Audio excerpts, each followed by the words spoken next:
Welcome back to my YouTube channel J classes 05 पर स्वागत है दोस्तों। आज के हम लोग इस वीडियो पे देखने वाले हैं जो आप लोगों का एग्जाम होगा हिंदी ए का, उसके लिए हम लोग very important subjective question answer देखने वाले हैं जो आपके डायरेक्ट फाइनल एग्जाम में देखने के लिए मिलेगा। इसलिए आप लोग इस वीडियो को बिना स्किप करके देखेगा और अंत तक देखेगा। तो चलो हम लोग समय नहीं गवाते हैं और वीडियो को स्टार्ट करते हैं।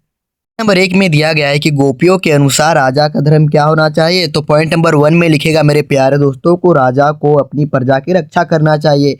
जो राजा होता है गोपियों के अनुसार राजा को अपना प्रजा की रक्षा करना चाहिए, ठीक है। पॉइंट नंबर 2 में लिखेगा मेरे प्यारे दोस्तों को राजा को सबके साथ समान व्यवहार करना चाहिए, चाहे अमीर हो चाहे गरीब हो, राजा को सबके साथ एक समान व्यवहार करना चाहिए, ठीक है। और पॉइंट नंबर 3 में लिखा है कि किसी पर अन्याय नहीं करना चाहिए और गोपियाँ कहती है कि राजा को किसी पर भी अन्याय नहीं करना चाहिए यदि वो गलत नहीं किया है तो, ठीक है दोस्तों।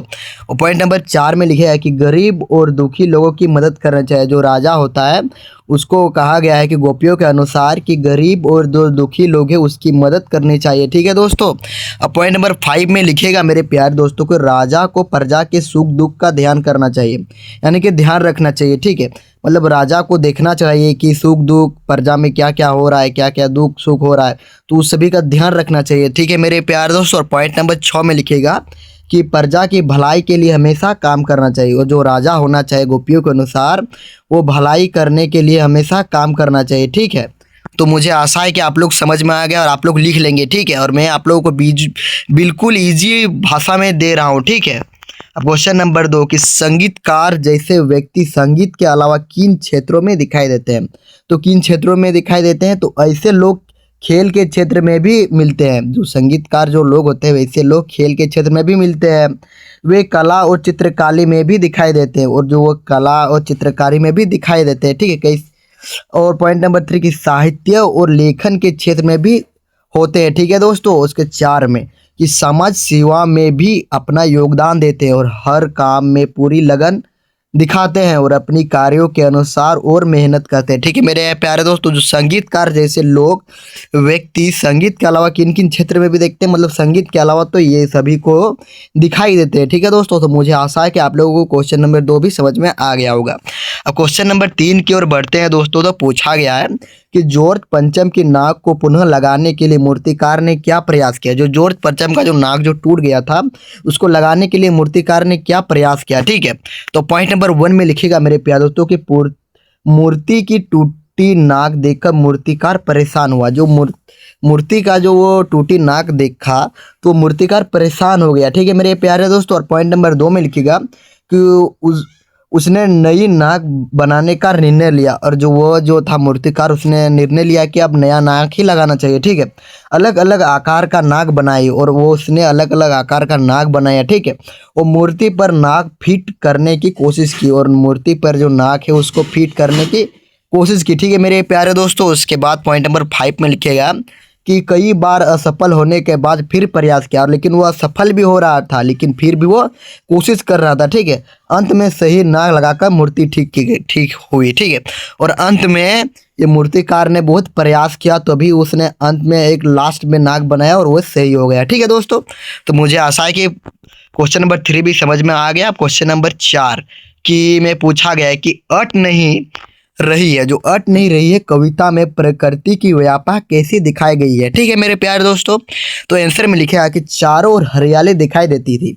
मतलब जो अट नहीं कविता में वो उसमें चारों ओर हरियाली दिखाई देती थी और फूल पत्तों से प्रकृति भरी हुई थी और फूल और पत्तों से प्रकृति भरी हुई थी और वातावरण में सुंदर सुगंध फैली और जो वातावरण जो था उसमें सुंदर सुगंध फैला हुआ था, ठीक है मेरे प्यारे दोस्तों। और प्रकृति बहुत सुंदर और मनमोहक है और प्रकृति जो है वो बहुत ही सुंदर और मनमोहक है, ठीक है मेरे प्यारे दोस्तों। उसके पॉइंट नंबर 5 में लिखे है कि कवि उसकी सुंदरता से बहुत प्रभावित है और जो कवि जो थे उसके जो सुंदरता से वो बहुत प्रभावित हुए, ठीक है मेरे प्यारे दोस्तों। अट नहीं रही कविता से, ठीक है। उसके बाद पॉइंट नंबर 6 में लिखा है कि प्रकृति इतनी विशाल है कि शब्द कम पड़ जाते हैं। जो प्रकृति जो इतना विशाल है कि उसका जो शब्द बोलते बोलते हम थक जाएंगे लेकिन वो खत्म नहीं होगा, ठीक है। समझ में आ गया क्वेश्चन नंबर 4 का भी। अब हम लोग क्वेश्चन नंबर 5 की ओर बढ़ते हैं दोस्तों। तो पूछा गया है कि फादर बुल्के को पवित्र आत्मा क्यों कहा जाता है। जो फादर बुल्के जी जो थे उसको पवित्र आत्मा क्यों कहा जाता है, ठीक है। तो पॉइंट नंबर 1 में लिखेगा मेरे प्यारे दोस्तों कि फादर बुल्के का जीवन बहुत सादा था। मतलब उसका जीवन बहुत ही सादा यानी कि साधारण जीवन जैसा था, ठीक है। वो हमेशा दूसरों की सेवा करते थे। जो फादर बुल्के जी थे वो हमेशा दूसरे की सेवा ही करते थे, ठीक है। और उसके मन में कोई स्वार्थ नहीं था। और वो जो आदमी जो थे वो फादर बुल्के, उसके मन में कोई प्रकार का कोई स्वार्थ नहीं था, ठीक है। वे सबके साथ प्रेम से व्यवहार करते थे। और वो जो थे, जो फादर बुल्के जी, वो सभी के साथ प्रेम व्यवहार करते थे, ठीक है। और कभी किसी को दोष नहीं देते थे या कभी उस सभी का अत्याचार नहीं करते थे, ठीक है। उन्होंने मानवता की सेवा की। और जो फादर बुल्के जी जो थे उसने उन्होंने मानवता की सेवा की, ठीक है। इसी कारण उन्हें पवित्र आत्मा कहा जाता है। उसी कारण ही हम लोग उसे फादर बुल्के को पवित्र आत्मा कहा है, ठीक है। तो मुझे आशा है कि आप लोग लिख लीजिए। इतना इजी पॉइंट मैं आप लोगों को बता रहा हूँ। तो आप लोग न्यू है तो सब्सक्राइब कर लीजिए, ताकि मैं आपके एग्जाम में बहुत ज़्यादा क्वेश्चन आपके डायरेक्ट एग्जाम में देखने के लिए मिलेगा, ठीक है। अब क्वेश्चन नंबर 6 कि पान वाले का रेखाचित्र प्रस्तुत कीजिए। जो पान वाले के हम लोग को उसके बारे में बताना है, ठीक है। तो पान वाला एक साधारण व्यक्ति होता है। जो पान जो बेचता था वो एक साधारण व्यक्ति था, ठीक है। उसकी छोटी सी पान की दुकान थी। जो पान वाला जी दो जो थे, उसकी छोटी सी एक पान की दुकान थी, ठीक, या दुकान है। वो पान बेचने में बहुत निपुण होता है। वो जो पान बेचते बनाने में बहुत निपुण होता है, ठीक है दोस्तों, सॉरी। वो ग्राहक से मीठी भाषा में बात करता है। जो ग्राहक जो आते थे उसके पान खाने के लिए, वो बहुत ही मीठी भाषा में वो बोलते थे, ठीक है। उसका व्यवहार सरल और अपमान भरा हुआ था। उसका व्यवहार बिल्कुल आसान और एकदम सरल भाषा में था, ठीक है। अच्छा से बोलता था, लेकिन वह अपमानपन भरा हुआ था। लेकिन वो थोड़ा बहुत अपमान भी करते थे, ठीक है। वह अपने काम में संतुष्ट रहता था। वो अपने काम में जो वो संतुष्ट रहता था, ठीक है। तो मुझे आशा है कि आप लोग पान वाले के बारे में कुछ भी आए तो आप लोग लिख लेंगे, ठीक है। अब क्वेश्चन नंबर 7 कि जो पशु वाले को देखकर हवलदार साहब क्यों चकरा गए। जो पशु वाले जो थे उसको देखकर हवलदार साहब क्यों चकरा गया, ठीक है। तो पशु वाले का व्यवहार अजीब था। जो पशु वाले जो था उसका व्यवहार अलग अजीब था, ठीक है। उसके बातें सामान्य लोगों जैसे नहीं थी। और उसका जो बातें जो था वो सामान्य लोगों जैसा नहीं था, ठीक है। उसकी चाल ढाल अलग प्रकार की थी। जो उसकी जो चाल ढाल जो थी वो अलग प्रकार की थी, ठीक। वो अजीब ढंग से जवाब देते थे। और वो जो थे वो अजीब ढंग से जवाब देते थे, ठीक है।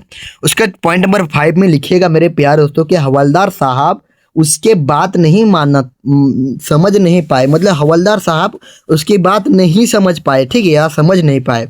इसी कारण वे भ्रम में पड़ गए और वो चकरा गए थे, ठीक है। अब क्वेश्चन नंबर 8 कि कैप्टन मूर्ति का चश्मा बार बार क्यों बदल देता था। जो कैप्टन जो था वो जो चश्मा बेचता था तो वो बार बार क्यों चेंज कर देता था चश्मा को, ठीक है। उसके बारे में हम लोग को थोड़ा बताना होगा, ठीक है।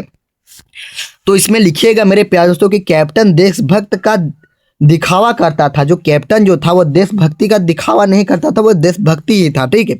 ये आप लोगों को नहीं लिखना है, लेकिन आप लोग इतना लिखना है कि कैप्टन एक देशभक्ति आदमी था, ठीक है। वह लोगों को प्रभावित करना चाहता था। लोगों को देशभक्ति के बारे में प्रभावित करना चाहता था, ठीक है मेरे प्यारे। सो अलग अलग चश्मा पहनाता था। और वो जो था वो अलग अलग चश्मा पहनाता था। और इससे वह खुद को बड़ा दिखाता था। लेकिन ये बात नहीं है कि वह खुद को बड़ा दिखाता था। वो खुद को एक अच्छा व्यक्ति अपने आप को सोचता था कि मैं एक अच्छा व्यक्ति बनूंगा, ठीक है। यह उसकी खोखली सोच को दर्शाते हैं। वह इसकी खोखली सोच को दर्शाती है, ठीक है। तो मुझे आशा है कि आप लोगों को क्वेश्चन नंबर 8 भी समझ में आ गया मेरे प्यारे दोस्तों। अब क्वेश्चन नंबर 9 की ओर बढ़ते हैं। तो पूछा गया है कि बाल गोविंद भगत के मधुर गायन की विशेषता लिखिए, ठीक है। तो उसके मधुर गायन, तो उसका गायन बहुत मधुर था। जो बाल गोविंद भगत जी थे उसका गायन बहुत ही मधुर था, ठीक। आवाज में भक्ति भाव था। और वो जो बाल गोविंद भगत जो थे वो आवाज में भक्ति भाव था, ठीक। और गाते समय मन एकाग्र रहता था। और गाते समय सिर्फ गाने में वो ध्यान रखता था, ठीक है। और लोग मंत्र मुग्ध हो जाते थे। और लोग उसका जो संगीत सुनते थे तो मंत्रमुग्ध हो जाते थे, ठीक। और उसका जो गायन संत और प्रभावशाली था, ठीक है मेरे प्यारे दोस्तों। तो क्वेश्चन नंबर 9 भी समझ में आ गया होगा दोस्तों। क्वेश्चन नंबर 10 की ओर बढ़ते हैं। बस आप लोगों को सिर्फ सुनना है और आप लोग लिखेंगे तो बढ़िया है, वरना आप लोग सिर्फ इस वीडियो को सुन कर जाइए और एग्जाम में अच्छा अंक लाइए, ठीक। क्वेश्चन नंबर 10 की फादर बुल्के भारत आने के बाद मन क्यों बनाया होगा। जो फादर बुल्के जो थे वो भारत आने के बाद मन क्यों बनाया होगा, ठीक है। तो भारत की संस्कृति से वे प्रभावित हुए और भारत में जो संस्कृति को देखा, जो फादर बुल्के जो आया तो उसका जो संस्कृति वो प्रभावित हो गया, ठीक है। और यहाँ के लोगों से उन्हें प्रेम मिला और यहाँ के जो लोग जो थे उससे उसे प्रेम मिला, ठीक है मेरे प्यारे दोस्तों। और हिंदी भाषा से लगा हुआ और यहाँ आया। तो आप लोगों को पता ही होगा भारत में ज़्यादातर हिंदी भाषाएं बोला जाता है, तो उस भाषा से लगा हुआ, ठीक है। सेवा भाव जागा और भारत को अपना घर मान लिया। और जो फादर बुल्के थे वो लास्ट में भारत को अपना घर मान लिया, ठीक है। तो मुझे आशा है कि क्वेश्चन नंबर 10 में समझ में आ गया। और क्वेश्चन नंबर, और आप लोगों को किसी भी प्रश्न में कोई डाउट है तो आप लोग कमेंट कीजिए, ठीक है। क्वेश्चन नंबर 11 कि बिरजू काका को मंगल ध्वनि का नायक क्यों कहा जाता है, ठीक है। जो बिरजू काका जो थे उसको मंगल ध्वनि का नायक क्यों कहा जाता है, ठीक है। तो देखिए उसकी आवाज़ शुभ मानी जाती थी। जो बिरजू काका जो थे उसकी आवाज़ शुभ मानी जाती थी। वे मंगल अवसरों पर जाते थे, वे मंगल अवसरों पर भी जाते थे और लोग उन्हें सम्मान देते थे। और बिरजू काका को लोग सम्मान लेते थे और उसका गायन उत्साह बढ़ाता था और वे सकारात्मक ऊर्जा फैलाते थे, ठीक है। सकारात्मक यानी कि बढ़िया बात लोगों को फैलाते थे, ठीक है। अब क्वेश्चन नंबर 12 की ओर बढ़ते हैं कि गोपियों ने उद्धव की प्रेम की तुलना किससे की गई है। तो गोपियों ने प्रेम की तुलना भक्ति से की गई। उसका प्रेम निस्वार्थ था, वह सच्चा और गहरा था, ठीक है। उसका प्रेम जो उद्धव का था, उद्धव ने प्रेम की तुलना किस से की गई है, ठीक है, गोपियों ने। उसमें कोई स्वार्थ नहीं था, वो ईश्वर से जुड़ा प्रेम था, ठीक है मेरे प्यारे दोस्तों। या आप लोग इतना लिखिए कि गोपियों के अनुसार उद्धव की गोपियों ने उद्धव की प्यार की तुलना किस से की गई है। तो कमल भरे कीचड़ भरे वो कमल से और तेल भरे गागर से, ये 2 पॉइंट को आप लोग लिख लीजिएगा, ठीक है। क्वेश्चन नंबर 13 कि कवि नागार्जुन ने बच्चों की मुस्कान का सौंदर्य कैसे दिखाया। जो कवि जो नागार्जुन जी थे उसने मुस्कान, बच्चे की मुस्कान के बारे में क्या सौंदर्य दिखाया। तो बच्चों की हंसी को सुंदर बनाया। जो बच्चों की जो हंसी होता है वह बहुत ही सुंदर होता है। आप लोगों किसी बच्चा को देखेंगे तो वो हंसेगा तो बहुत सुंदर तरीके से हंसता है, आप लोग देखे होंगे। उससे निष्कशुल्क कहा है, ठीक है। और चेहरे की चमक दिखाई। और जो बच्चे यदि हंसेंगे तो आप लोग देखिए उसके चेहरे की चमक वो दिखती है, ठीक है। और आंख की खुशी बताई और मुस्कान को अमूल्य बनाए। और जो मुस्कान है वो अमूल्य बनाए, ठीक है। तो मुझे आशा है कि क्वेश्चन नंबर 13 भी आप लोगों को समझ में आ गया। अब क्वेश्चन नंबर 14 की ओर बढ़ते हैं दोस्तों कि उठा मत छेड़ कविता से क्या संदेश देता है, ठीक है। तो आंसर में लिखेगा मेरे प्यारे दोस्तों की शांति बनाए रखने का संदेश, संवेदनशील बनाने की सीख, प्रकृति से प्रेम भाव या किसी को दुख ना देने की बात या संयम रखने की प्रेरणा, ठीक है। तो मुझे आशा है कि क्वेश्चन नंबर 14 भी समझ में आ गया होगा, ठीक है। अब क्वेश्चन नंबर 15 की ओर बढ़ते हैं। तो पूछा गया है कि संगकार के माध्यम से कवि ने किन व्यक्तियों की ओर संकेत किया है। किन व्यक्ति, तो कलाकारों की ओर संकेत किया है, ठीक है। कलाकार जो रहते हैं उसकी ओर संकेत किया है। वो साधकों की ओर इरासा किया, ठीक है। जो साधक जो थे उसका की ओर इशारा किया, ठीक, इरासा नहीं इशारा किया, ठीक है। और मेहनती लोगों को बताया। और जो मेहनती जो लोग थे, जो हार्ड वर्क पर्सन थे, वो सभी को बताया, ठीक है। और अनुशासन वाले व्यक्तियों को दिखाया, ठीक है। जो अनुशासन कार्य करते वो सभी को दिखाया और समाज में प्रेरणादायक लोगों को दर्शाया, ठीक है। तो मुझे आशा है कि क्वेश्चन नंबर 15 भी समझ में आ गया होगा। क्वेश्चन नंबर 16 की ओर बढ़ते हैं दोस्तों कि पान वाले का रेखाचित्र प्रस्तुत कीजिए। तो ये मुझे लगता है कि मैंने आप लोगों को बता दिया हूँ, ठीक है। तो आप लोग इसको देख लीजिएगा क्वेश्चन नंबर 16 को, ठीक है। अब आप लोग क्वेश्चन नंबर 17 की ओर बढ़ते हैं। तो पूछा गया है कि लेखक ने फादर बुल्के को मानवीय करुणा के दिव्य चमक क्यों कहा है, ठीक है। क्यों कहा है दोस्तों फादर बुल्के को। वे बहुत दयालु थे, वे सबकी मदद करते थे, उनमें सेवा भाव था, ठीक है दोस्तों। और वे निस्वार्थ थे और मानवता से प्रेम करते थे, इसलिए उन्हें दिव्य कहा गया है, ठीक है। क्वेश्चन नंबर बढ़ते हैं आप 28 नंबर की ओर कि लेखक मन्नू भंडारी के व्यक्तित्व पर क्या प्रभाव पड़ा। जो लेखक जी जो थे वो मन्नू भंडारी, उसके व्यक्तित्व पर क्या प्रभाव पड़ा, हम लोग उसका जवाब देना है। ठीक है, तो आंसर में लिखेगा मेरे प्यारे दोस्तों की परिवार का प्रभाव पड़ा। क्या क्या प्रभाव पड़ा मन्नू भंडारी को, तो परिवार का प्रभाव पड़ा, समाज का प्रभाव पड़ा, साहित्य का असर दिखा, जीवन अनुभव ने बदला, संघर्ष ने मजबूत बनाया, शिक्षा ने सोच विकसित की। ठीक है, समझ में आ गया दोस्तों। 18 का भी अब क्वेश्चन नंबर 19 की ओर बढ़ते हैं। तो इसमें पूछा गया है कि बच्चों की मुस्कान का सौंदर्य कवि ने क्या व्यक्तित्व किया। तो ये भी मैंने बता चुका हूँ। ठीक है, इंपॉर्टेंट है इसलिए यहाँ पर दिया गया है। ठीक है, आप लोग ये मत समझना है कि सर बार बार आप लोगों को रिपीट कर रहा है, तो ये इंपॉर्टेंट है इसलिए। और जितना भी क्वेश्चन बता रहा हूँ सभी इंपॉर्टेंट है, जो रिपीट होता है वो थोड़ा आप लोग समझ लीजिए कि ये बहुत ज़्यादा इंपॉर्टेंट है। ठीक, अब क्वेश्चन नंबर 20 कि कवि बादल से गुजर सिमटना या बरसने को क्यों कहा है। ठीक है, जो कवि जो थे वो बादल से गरजना या गुजर नहीं होगा, गरजना और सिमटना या बरसने को क्यों कहा। ठीक है, तो जीवन में संघर्ष जरूरी है। जो भी जीवन में जो संघर्ष नहीं करेगा उसके लिए जीवन व्यर्थ है। वो कठिनाई से भागना नहीं चाहिए, और जो लोग कठिनाई करते हैं उससे भागना नहीं चाहिए, वो समय आने पर कर्म करना चाहिए। ठीक है, और ये क्वेश्चन नंबर पूछा गया है क्वेश्चन नंबर 20 में कि समय आने पर कर्म करना चाहिए और शक्ति का सही उपयोग होना चाहिए। ठीक है, जो शक्ति का सही उपयोग हो और ज़रूरत पर आगे बढ़ना हो चाहिए। जो ज़रूरत है तो उस समय में हम लोग आगे बढ़ना चाहिए, और यही जीवन का संदेश है। ठीक है मेरे प्यारे दोस्तों, क्वेश्चन नंबर 21 में पूछा गया है कि माँ क्यों कहती है कि लड़की होने पर लड़की जैसी दिखाई मत देना। माँ जो कहती है कि लड़की होने पर लड़की जैसी दिखाई मत होना है, क्या क्यों कह रही है। तो समाज में भेदभाव होता है, लड़कियों को कमज़ोर समझा जाता है।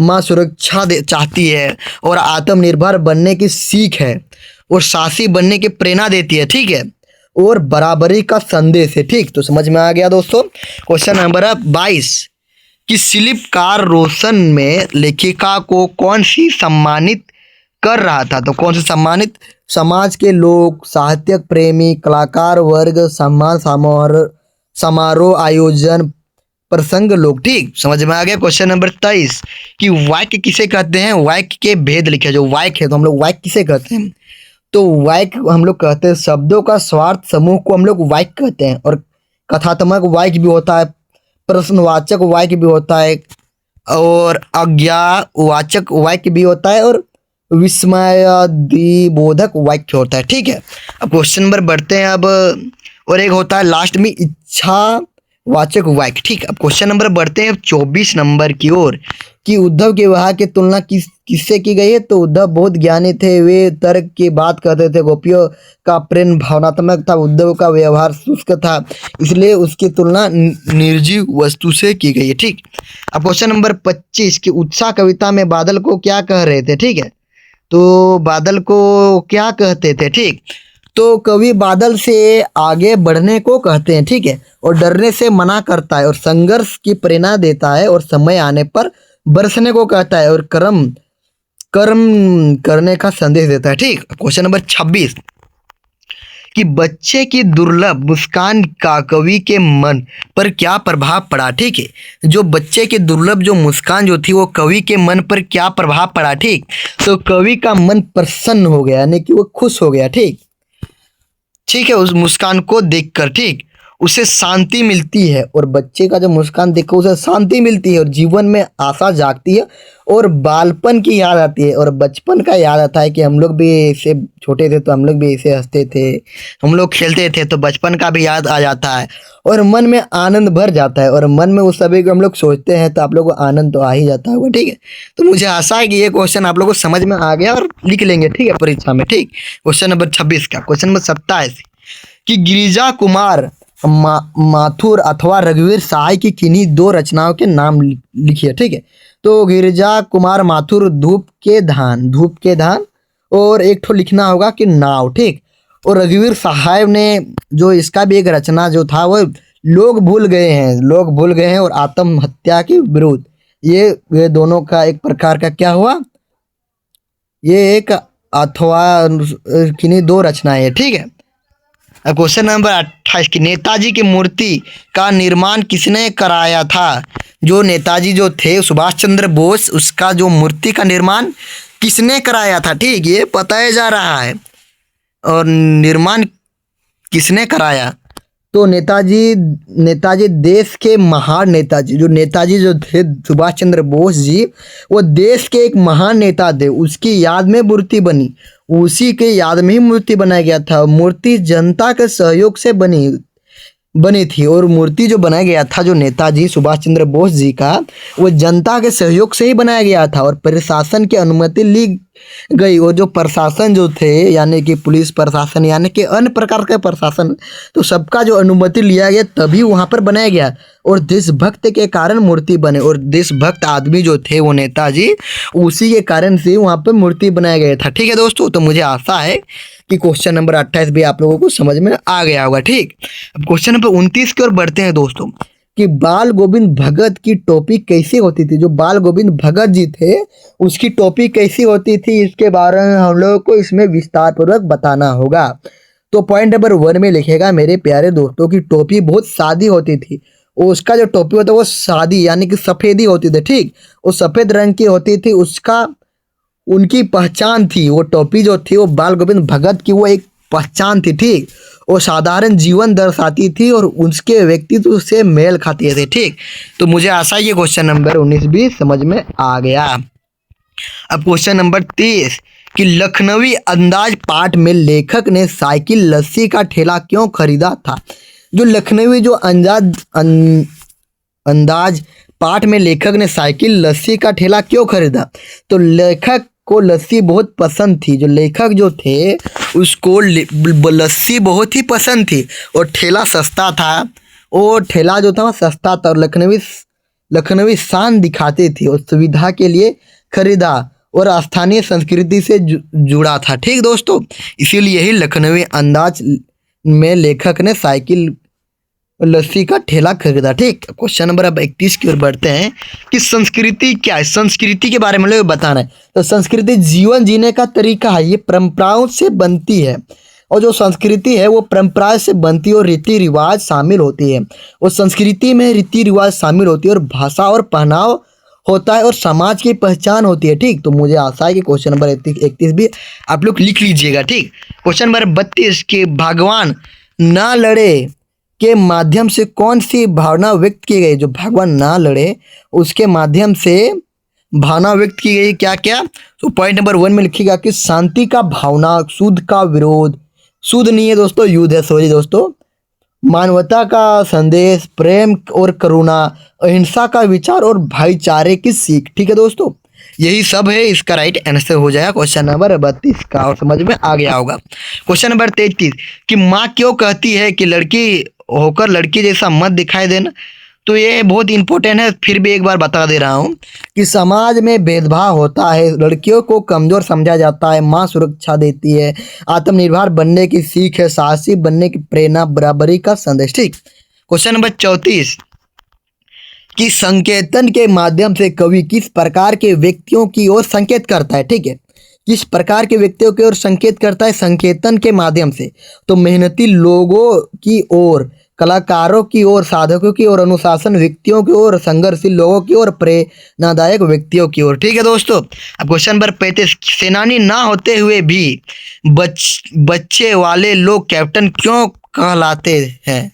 जो सेनानी नहीं था, ठीक है, फिर भी उसे लोग कैप्टन क्यों कहते थे, ये हम लोग को बताना होगा। ठीक है, तो वे देशभक्त दिखाते थे, बच्चों को प्रेरित करते थे, झूठा दिखावा करते थे, नाम से सम्मान चाहते थे, व्यक्तियों त्याग नहीं होते, और ये व्यंग है। ठीक, ये एक प्रकार का व्यंग यानी कि मजाक है। क्वेश्चन नंबर 36 मजाक नहीं है दोस्तों, सॉरी दोस्तों, ये इसका राइट आंसर आप लोग लिख लीजिएगा क्योंकि मैंने आप लोगों को पहले ही बता दिया हूँ। ठीक है, क्वेश्चन नंबर 35 मैंने बता दिया हूँ। ठीक है, वो देखिए वो देशभक्ति आदमी थे, दिखाते से नहीं थे, लेकिन वो देशभक्ति आदमी थे। ऐसा मत लिखना है कि वे देशभक्ति दिखाते थे। ठीक, बच्चों को प्रेरित करते थे और बच्चे जो लोग थे वो देशभक्ति की ओर से वो प्रेरित करते थे और झूठा दिखावा नहीं करते थे और नाम से सम्मान चाहते थे, और नाम से सम्मान तो उसको देना ही चाहिए। और वास्तविक त्याग नहीं होता था, और यही व्यंग है, ये आप लोग मत लीजिएगा, बस ये नहीं लिखिएगा, ठीक। क्वेश्चन नंबर 36 की, भगत की पुत्र वधु उखड़े क्यों नहीं छोड़ना चाहती थी। जो भगत जी थे उसके जो पुत्र वधु जो थे वो उखड़े क्यों नहीं छोड़ना चाहती थी, क्योंकि वह परंपरा से जुड़ी थी, परिवार का सम्मान चाहती थी, संस्कारों को मानती थी, सादगी पसंद थी, पति की इच्छा थी और त्याग की भावना थी, ठीक। क्वेश्चन नंबर 37 कि बिस्मिल्लाह खान को काशी का सच्चा वारिस क्यों कहा जाता है। जो बिस्मिल्लाह जो खान जी थे तो उसको काशी का सच्चा वारिस क्यों कहा जाता है, ठीक। तो आंसर में लिखेगा कि वे काशी से प्रेम करते थे, वो शहनाई को प्रसिद्ध किया, वो शहनाई बजाते थे और उसको वो प्रसिद्ध किया, ठीक। और काशी की संस्कृति से जुड़ी थी और सादगीपूर्ण जीवन था, और एक साधारण जीवन जीता था और कला को समर्पित थे और काशी की पहचान बने, ठीक है दोस्तों। तो क्वेश्चन नंबर 37 भी समझ में आ गया होगा। क्वेश्चन नंबर 38 कि जॉर्ज पंचम की नाक को क्यों काटी गई, ठीक है। जो जॉर्ज पंचम के जो नाक जो था उसको तो क्यों काटा गया था, ठीक है दोस्तों। तो वे अंग्रेज शासक थे, भारत पर शासन किया इसलिए काटा गया था। लोगों ने आक्रोश था और स्वतंत्रता भावना थी और विरुद्ध स्वरूप नाक काटी गई और व्यंग प्रकट किया गया, ठीक है। तो मुझे आशा है क्वेश्चन नंबर 38 भी समझ में आ गया होगा दोस्तों। क्वेश्चन नंबर 39 कि गोकुल को महात्मा गांधी का शहर क्यों कहा जाता है। जो गोकुल है उसको महात्मा गांधी का शहर क्यों कहा जाता है दोस्तों। तो सादगी का वातावरण था इसलिए कहा जाता है, अहिंसा का भावना थी, सत्य का पालन होता था, गांधी जी के विचार देखते थे और स्वच्छ जीवन शैली थी और इसलिए गांधी का शहर कहा गया, ठीक है दोस्तों। अब क्वेश्चन में बढ़ते हैं, अब खत्म हो गया दोस्तों, ठीक है। तो आपको ये वीडियो अच्छा लगा तो अपने दोस्तों के ज़्यादा से ज़्यादा शेयर करें। यदि आप लोग इस चैनल पर न्यू है तो सब्सक्राइब कर लीजिए और लाइक कर दीजिए और अपने दोस्तों के साथ ज़्यादा से ज़्यादा शेयर करिए। जय हिंद, वंदे मातरम।